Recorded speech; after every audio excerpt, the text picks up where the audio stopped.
You are not who you say you are. Not to your neighbors, not to your friends, not even to the people you love.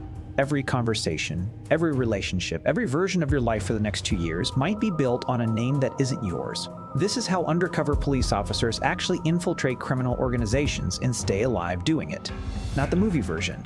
The real process, start to finish, and by the end of this video you'll understand why so few officers can actually do this job, and why even fewer stay in it long term. It starts long before any operation begins, with selection. Not every officer can become undercover. Most departments screen heavily for psychological stability, because sustained deception under real danger breaks people who aren't prepared for it. Candidates go through extensive psychological evaluation, specifically looking for someone who can maintain a false identity for months or years without their sense of self eroding. This isn't about acting talent. It's about whether someone can live a lie convincingly enough for long enough without it costing them their actual personality. Departments also look closely at an officer's existing life circumstances. Someone with young children at home, for example, faces a very different risk calculation than someone without dependents. And this factors heavily into who ultimately gets selected for the longest and most dangerous assignments. Once selected, the officer doesn't just get a fake name. They get an entire constructed history, a backstory detailed enough to survive real scrutiny from suspicious criminals who have every incentive to catch inconsistencies. Cover identities typically include a fabricated employment history, sometimes real documentation to back it up, a consistent explanation for gaps in their life story, and crucially, a story for why they moved to wherever the operation is taking place. Every detail has to be memorized so completely that it comes out naturally under pressure, because hesitation is the first thing that gets noticed by people who are actively looking for it. Officers often spend weeks before an operation even begins simply drilling their own cover story, reciting it, being cross-examined on it by trainers playing the role of suspicious criminals, deliberately having small details challenged until the responses become automatic rather than rehearsed. The identity also has to survive basic verification. Criminal organizations, especially more sophisticated ones, will run their own checks, looking someone up online, asking around, sometimes even contacting people connected to the fabricated backstory. Law enforcement agencies build supporting infrastructure for this. Fake social media presence with a believable posting history, sometimes real phone numbers connected to actual people who know to answer a certain way if contacted, and occasionally cover businesses that genuinely operate as a front. The deeper the infiltration target, the more elaborate the supporting structure has to be. In some longer operations, entire small businesses have been set up and genuinely run as legitimate operations for years, purely to give an undercover identity a verifiable physical presence that can withstand real scrutiny. Getting into the organization itself is often the hardest and most dangerous phase, because trust in criminal networks isn't given. It's earned slowly and tested constantly. Officers typically don't approach the target directly.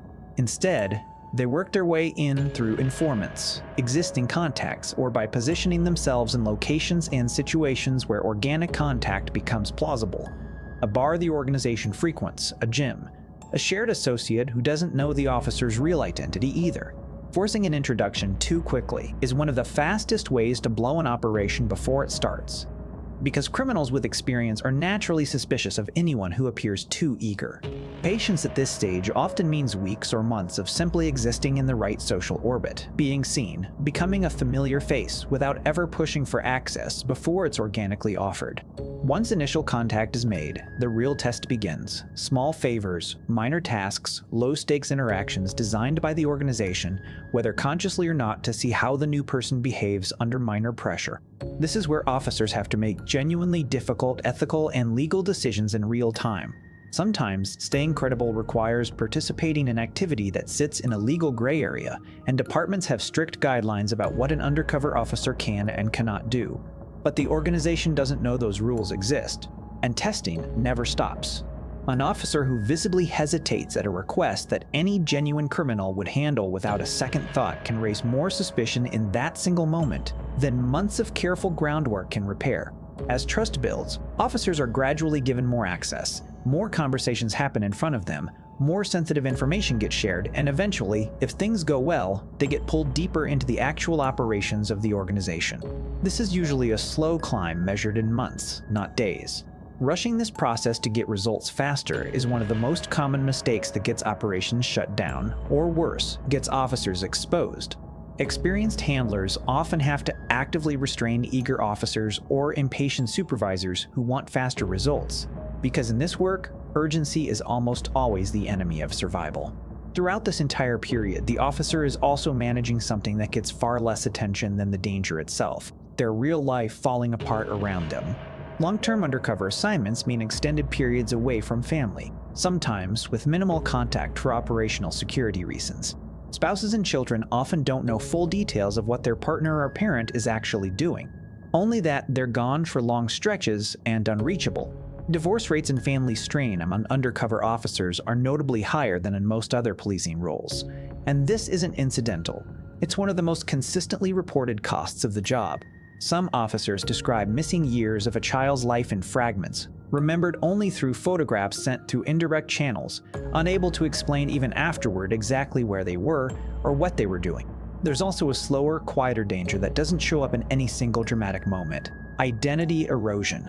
Spending months or years speaking as someone else, thinking through problems as someone else would, building relationships as a person who doesn't actually exist, has a documented psychological cost.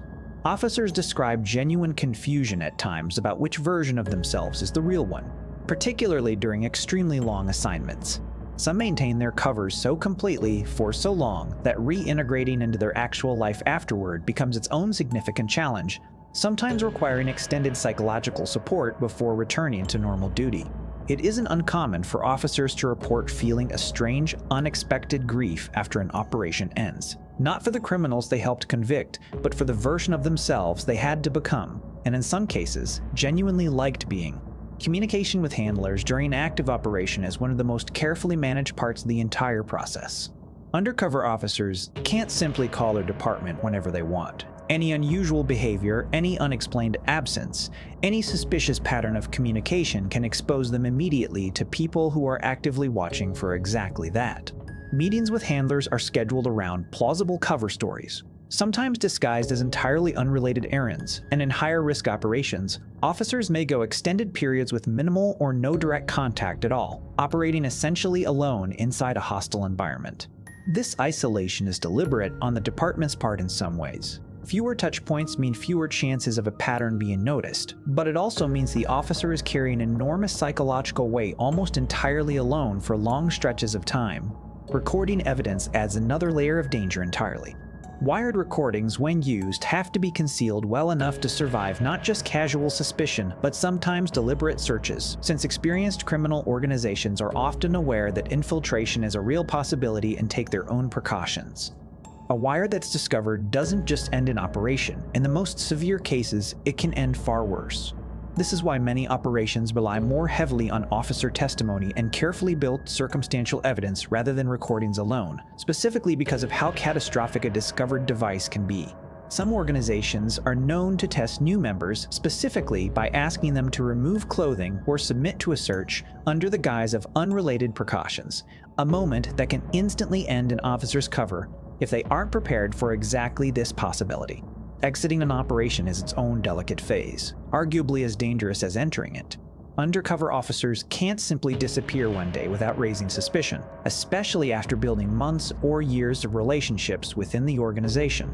Exits are usually engineered around a plausible cover story, a job opportunity elsewhere, a family emergency, sometimes a staged falling out, anything that gives the officer a believable reason to step back without triggering the organization's instinct that something is wrong.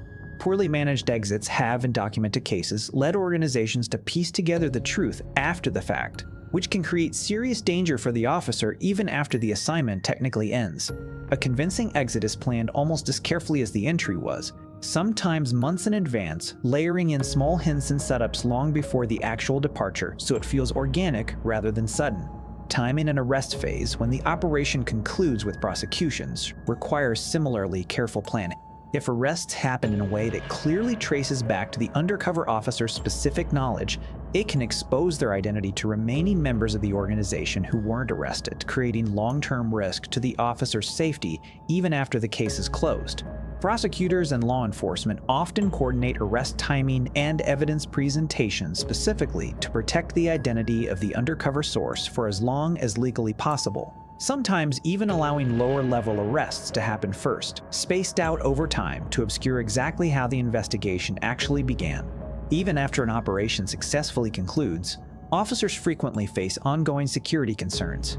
Criminal organizations, particularly larger and more resourceful ones, sometimes attempt to identify and retaliate against operatives who infiltrated them, which means some undercover officers require extended personal security measures, relocation, or significant changes to their personal life long after the case itself is finished. The psychological adjustment back to normal policing, or normal civilian life for some who leave law enforcement afterward, is rarely instant and rarely simple. Some describe struggling with something close to reverse culture shock. After months of hypervigilance, reading every conversation for hidden threat, ordinary daily life afterward can feel strangely flat and even disorienting. It's also worth noting that not every undercover assignment looks like a years-long deep infiltration of an organized crime family. Many undercover operations are far shorter and more contained. A single drug buy, a short sting operation, an assignment lasting days rather than years. The extended deep cover model most people picture from films is actually the rarest and most extreme version of this work, reserved for the highest priority organized crime and large-scale trafficking investigations, precisely because of how much risk, resources, and psychological toll it demands.